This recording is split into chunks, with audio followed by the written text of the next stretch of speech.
you say? I don't know if you're aware with the 16 days of activism going on now. It's a concept or a campaign launched by the United Nations, and it's been, I guess, trademarked for the purpose of ending gender-based violence against women and the girl child. But this year is our very first time participating in that campaign. We typically focus on October, February, and some other months of the year where we focus on issues around men and teenagers and youth. But this year I said, let's do the gender-based violence, but with a twist. And for our organization, what we decided to do was raise awareness to the issues of men when it came to gender-based violence. Because when you talk about gender-based violence, right?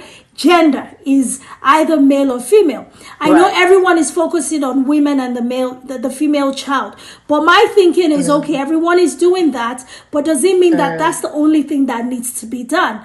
So I was going to have a live broadcast. Two things happened. I invited a community partner of mine who's very well versed in United Nations, SDGs, and things like that. So we consult with her from time to time.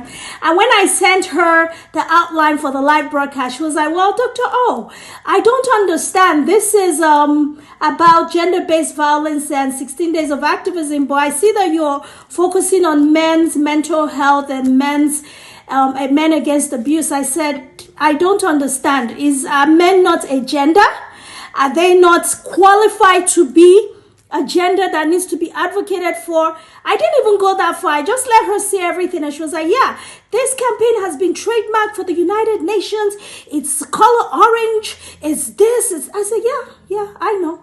She was like, so what are you doing? I said, yeah, I know exactly what 16 Days of Activism is about.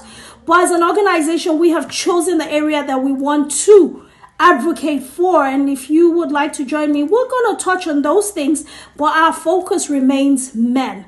And she did not show up for the live broadcast, needless to say, which was not a problem for me. I did not care, because for me being in this industry for over 10 years, and our organization is officially 9 years old, well, from registration till now, but we've been doing this for over 10 years.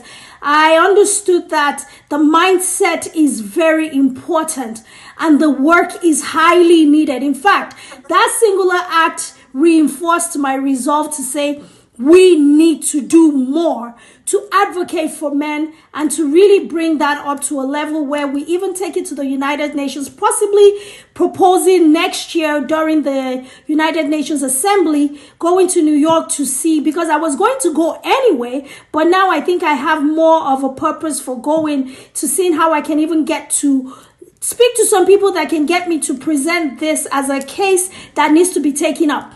I know that the society in the world mainly is patriarchal, men and things like that, but I still believe that advocacy for that gender is a huge need. There's a huge gap that needs to be filled. So when I saw you, I said, oh, wow, this is interesting. And this is definitely the first of its kind that I've come across as long as I've been doing this work. Because a lot of people would ask me and say, Dr. Oh, why are you a woman advocating for men? I don't understand it.